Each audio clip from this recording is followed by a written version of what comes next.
தாஜ்மஹாலை விட அழகான ஒரு கட்டிடம் உலகில் வேறு எதுவுமே இல்லை என்பதை போல் சொல்கிறார்கள். தாஜ்மஹால் மிக அழகான கட்டிடம்தான், அதை யாரும் மறுக்க முடியாது. ஆனால் தாஜ்மஹால் மட்டும்தான் உலகில் அழகான கட்டிடமா? அதைவிட அழகான ஒரு கட்டிடம் உலகில் வேறு எதுவும் இல்லையா? ஏன் இல்லை, நிறையவே இருக்கிறது. சரி, உலக அதிசயம் என்றால் என்ன? ஒன்று உருவான பின் அதே போல் ஒன்றை உருவாக்க முடியாது என்பதுதான் உலக அதிசயம். நெல்லையப்பர் கோவிலில் கல் தூணை தட்டினால் சரிகம பதனி என்கிற 7 இசை ஸ்வரங்கள் ஒலிக்கும். கல்லுக்குள் 7 ஸ்வரங்களை வைத்தார்களே, அது உலக அதிசயம். திருப்பூரில் உள்ள குண்டடம் வடுகநாத பைரவர் கோவிலில் குழந்தை தாயின் வயிற்றில் இருக்கும் பொழுது குழந்தை இந்தெந்த மாதத்தில் இந்தெந்த வடிவத்தில் இவ்வளவு விதமான அமைப்பில் இருக்கும் என்பதை பல ஆயிரம் ஆண்டுகளுக்கு முன்பே கல்லில் சிற்பங்களாக வடித்து வைத்துள்ளார்கள் என் முன்னோர்கள். அது உலக அதிசயம். அந்நியர் படையெடுப்பின் பொழுது கூட இந்த அதிசய சிற்பங்களை அவர்களால் சிதைக்க முடியவில்லை. இன்றும் நிறைய கோவில்களில் சூரிய ஒளி குறிப்பிட்ட ஒரு தேதி நேரத்தில் மாலை போல் வந்து சிவலிங்கத்தின் மீது விழும். அப்ப எவ்வளவு துல்லியமாக அளவு செய்து ஆலயங்களை கட்டியிருப்பார்கள் என்று பாருங்கள். சில கோவில்களில் தினமுமே சூரிய ஒளி சிவலிங்கத்தின் மீது மாலை போல் வந்து விழும். வட சென்னையில் உள்ள வியாசர்பாடி ரவீஸ்வர சிவன் கோவிலில் 3 வேளையும் சூரிய ஒளி சிவலிங்கத்தின் மீது மாலை போல் வந்து விழும். இந்த கோவிலில் உள்ள சிவலிங்கம் எவ்வளவு ஆண்டுகள் பழமையான லிங்கம் என்று தெரியுமா?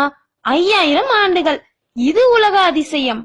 மதுரை மீனாட்சி அம்மன் கோவில், தஞ்சை பெரிய கோவில் சிற்ப கட்டிட வேலைப்பாடுகளில் உள்ள அதிசயங்களை பற்றி சொல்வதென்றால் அதை சொல்லிக் கொண்டே போலாம். ஓசோன் 20ஆம் நூற்றாண்டில் கண்டுபிடிக்கப்பட்ட படலம். 700 ஆண்டுகளுக்கு முன்பே மதுரை மீனாட்சி அம்மன் கோவிலில் ஓசோன் படலத்தின் படம், அதன் முக்கியத்துவம், அதை நாம் எவ்வாறு பாதுகாக்க வேண்டும், அனைத்தும் அங்கே வைக்கப்பட்டு உள்ளது. அது உலக அதிசயம்.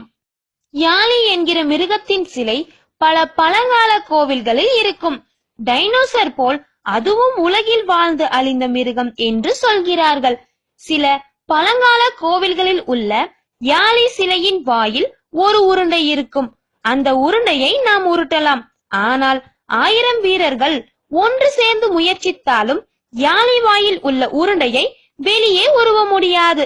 அது உலக அதிசயம். இன்று தாஜ்மஹாலை விட மிக பெரிய மார்பிள் கட்டிடங்கள் உலகில் உருவாகி விட்டது.